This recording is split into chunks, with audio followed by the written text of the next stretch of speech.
Good evening students. जैसा कि आप सब जानते हैं कि आज हम आगे का अपना शुरुआत करेंगे वीडियो की, जिसमें हमें आज फिल इन द ब्लैंक से शुरुआत करनी थी। आई होप आपको पहला इसका पार्ट बहुत अच्छा लगा होगा। अगर अच्छा लगे तो लाइक करें, शेयर करें, सब्सक्राइब करें। ये वीडियो इसलिए बनाए जा रहे हैं क्योंकि उन बच्चों की जो बच्चे डर रहे हैं या उन्हें ये समझ में आ रहा है कि हम रिवाइज़ कैसे करें, और जो बच्चे इकोनॉमिक्स में थोड़ा सा फेयर रखते हैं, उनके लिए बनाया जा रहा है कि वो एग्ज़ाम में अच्छे से कर पाएँ। क्वेश्चन सारे आपके कोर्स में से हैं, कुछ भी बाहर से नहीं है। बस हमें डीप स्टडी की ज़रूरत है। तो डीप स्टडी कैसे करनी है वो आपको इन वीडियोस के सहारे बताया जा रहा है, तो आप इनके थ्रू ही अच्छे से कर सकें। तो इसे शुरुआत करते हैं फिल इन द ब्लैंक्स की।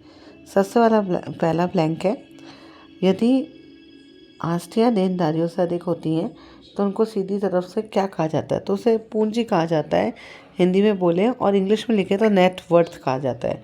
नेट वर्थ होगा इसका आंसर, हिंदी में, इंग्लिश में, और हिंदी में पूंजी होगा इसका आंसर। ये हमें तब ज़रूरत पड़ती है जैसे जो मांग जमाएँ और अवधि जमाएँ जो हम बैंक के पास रखते हैं, उसी से ही बैंक अपना जो बिज़नेस है वो करती है। जैसे हम कहते हैं ना, व्यावसायिक बैंक का उद्देश्य लाभ कमाना होता है। तो बैंक के पास कितनी पूंजी है हम कहा जाता है, तो उसे नेट वर्थ कहता है। तो उसका आंसर नेट वर्थ होगा। सेकंड है, डैश का शाब्दिक अर्थ है यदि अन्य बातें समान रहें। तो अन्य बातें समान रहे का मतलब होता है सेट्रस पैरिबस। अन्य बातें समान रहने का मतलब सेट्रस पैरिबस होता है। इसका कोई हिंदी वर्जन नहीं है, क्योंकि है ना, ये वर्ड जो है वही उसका मतलब ही यही है कि अन्य बातें समान रहे। तो उसका आंसर है सेट्रस पैरिबस। नेक्स्ट क्वेश्चन, जब घाटा होता है तो रिजर्व बैंक विदेशी विनिमय बेचता है। इसे जब विदेशी विनिमय बेचता है तो इसे अतिरिक्त अतिरिक्त कोष बेचना कहते हैं। मतलब अतिरिक्त कोष का निर्वाह करना करते हैं, फ्लो करना कहते हैं। एक्सेस जो फ्लो होता है वो किया जाता है रिजर्व बैंक के थ्रू। नेक्स्ट क्वेश्चन है, संसाधनों की कमी डैश की समस्या को जन्म देती है। तो हमें पता है चयन की समस्या, आर्थिक समस्या, केंद्र समस्या आप लिख सकते हैं। नेक्स्ट है, जब सीमांत उत्पादन शून्य होता है तो कुल उत्पादन क्या होता है? तो जब सीमांत उत्पादन शून्य होता है तो आपने पढ़ा होगा टीपी और एमपी के बीच में संबंध पढ़ा होगा। उसने बता रखा है कि जब सीमांत उत्पादन शून्य होगा तो कुल उत्पादन क्या होता है? अधिकतम होता है।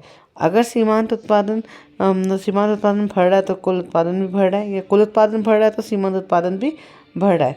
फिर अगर कुल उत्पादन अधिकतम होता है या स्थिर होता है तो सीमांत उत्पादन 0 हो जाता है, और अगर टीपी डाउन होता है, मतलब कुल उत्पादन अगर घटने लगता है, तो सीमांत उत्पादन ऋणात्मक हो जाता है। नेक्स्ट है, फर्म की कुल संप्राप्ति फर्म के कुल निर्गत तथा बाजार कीमत का क्या होता है? तो हम पढ़ के आए, कुल संप्राप्ति का जो फॉर्मूला है हमने पढ़ा है कि कुल संप्राप्ति का फॉर्मूला होता है P/Q, मतलब वस्तु की कीमत गुणा वस्तु की मात्रा। तो इसमें आंसर क्या आएगा? गुणा फल होता है या गुणा होता है वस्तु की कीमत और वस्तु की मात्रा का। अब इसमें हमने फिल इन द ब्लैंक से, आज हम फिल इन द ब्लैंक से करेंगे। इसमें फिल इन द ब्लैंक से हम सीखेंगे कि हमने और कितने क्वेश्चन अलग अलग तरीके के बन सकते हैं। जैसे संसाधनों की कमी है तो आप यहाँ चयन की समस्या, केंद्रीय समस्या, आर्थिक समस्या क्या लिख सकते हैं। आर्थिक समस्या क्या होती है? आर्थिक समस्या ये होती है कि आवश्यकताएं हमारी असीमित है और संसाधन सीमित है और उनके वैकल्पिक उपयोग है, जिस कारण से जो समस्या उत्पन्न होती है उसे आर्थिक समस्या कहते हैं।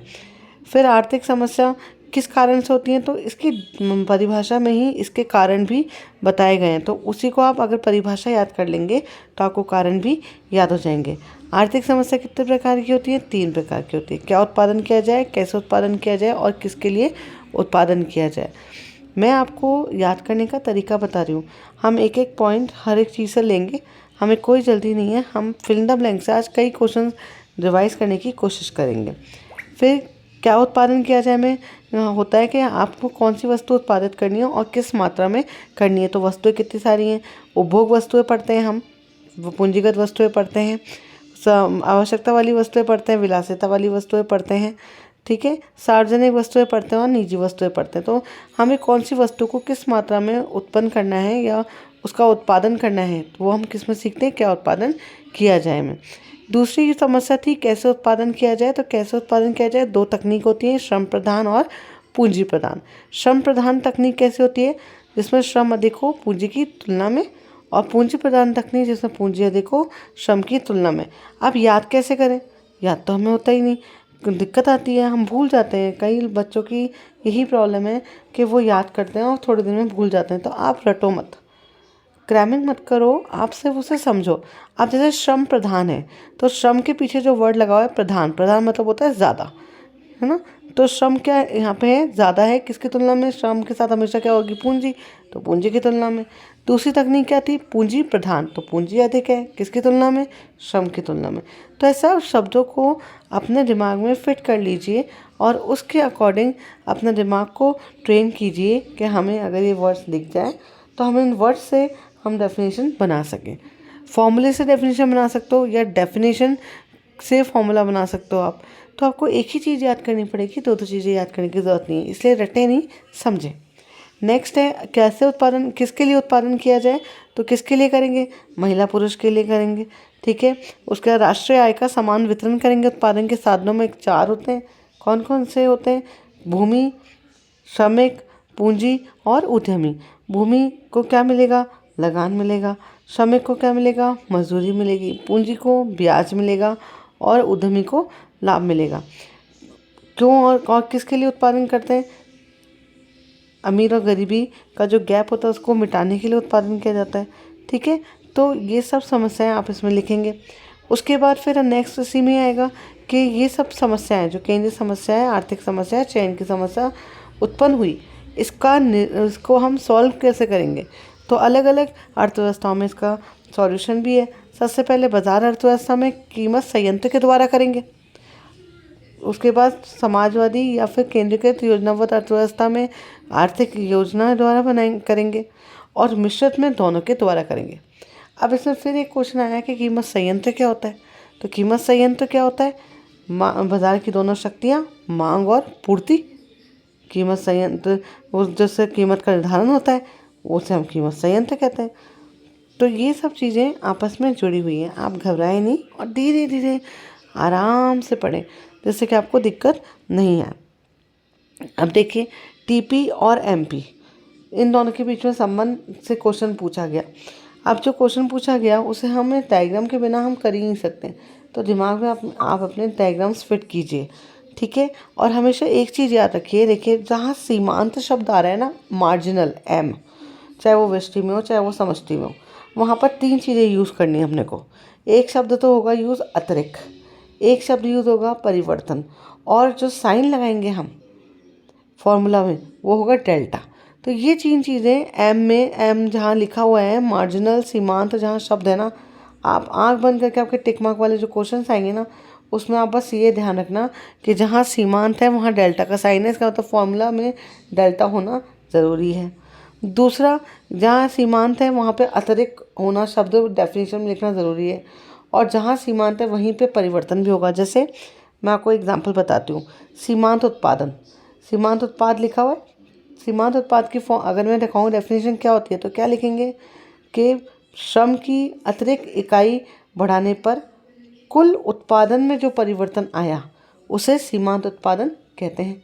और फॉर्मूला क्या है, फॉर्मूला भी ऐसे बन जाएगा, एम पी बराबर डेल्टा टी पी बटा डेल्टा एल। इसे ऐसे ही हम आगे पढ़ते रहेंगे और ऐसे करते रहेंगे। मैं आपको छोटे छोटे क्वेश्चन से और अच्छे से रिवाइज करना सिखाती रहूँगी। ऐसे छोटे छोटे वीडियोस आपको देखने में बोरियत भी नहीं होगी और आप अच्छे से सीख जाएंगे।